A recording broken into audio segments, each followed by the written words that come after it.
This is Avraham Saltoum from Jerusalem with one more um, tutorial on Anime Studio Pro, and today we'll be doing something I saw on the Lost Marble forum. Somebody called Selgin posted about the snake, an idea to have a snake crawling using bones. Something very easy to do on Flash, wouldn't be the same effect, far nicer effect. So I decided to make a tutorial. It's a recent post. We are in May 2009, and right now we are adding points to our snake. So when it goes through the bone path, we are going to create the body is flexible. Without these points we are adding now, it would be a solid rectangle.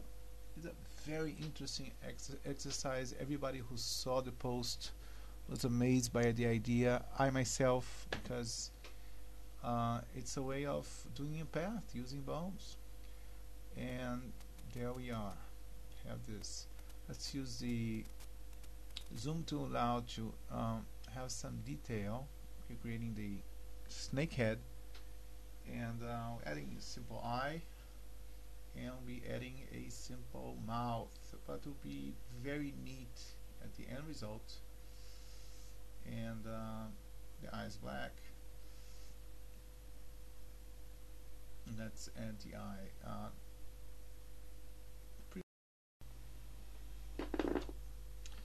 Well, let's test this our mouth. Let's test our snake, and I guess we're pretty much done.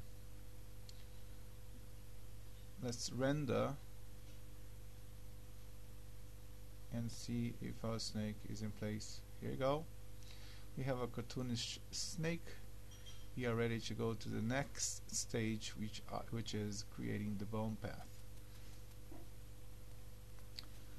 Now let's first name the layer, because it's good to have name on things so we don't get confused along the way.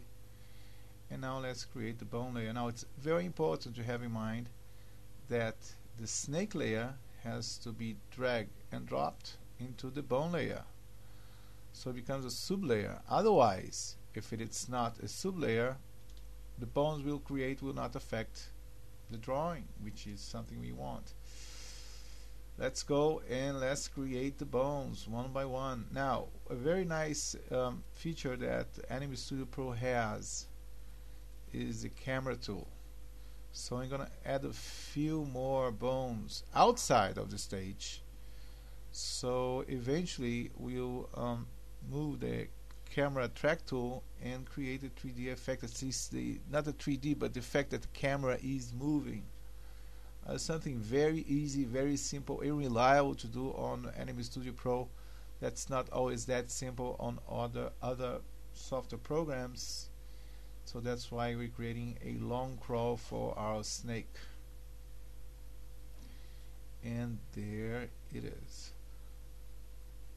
The snake is a cursed animal. I mean, it used to have legs. Now, by default, the bones comes with parenting, and if you move the first, all the other ones will follow. And we don't want that. We want a bones without any parenting whatsoever, unrelated, independent bones. And for this, you're going to have to click one by one and remove the parent relationship with the previous bone by default. This is a repetitive task. We're going to select the bone, remove, select the bone, remove. So I'm going to speed up a bit, as you see, in order to remove the parenting of the bones. Comes default. And slowly we have our path with independent bones. Now for the crawl, I'm going to have to position the bones up and down, and let's go for frame 1. This is very important, otherwise it won't help. Up and down, up and down, and we are creating our crawl. Now we're rotating the bones, and we have to go now back to the timeline and select frame 72 So we create a interpolation whatsoever for the sake of moving our snake to the last stage, which is the last bone.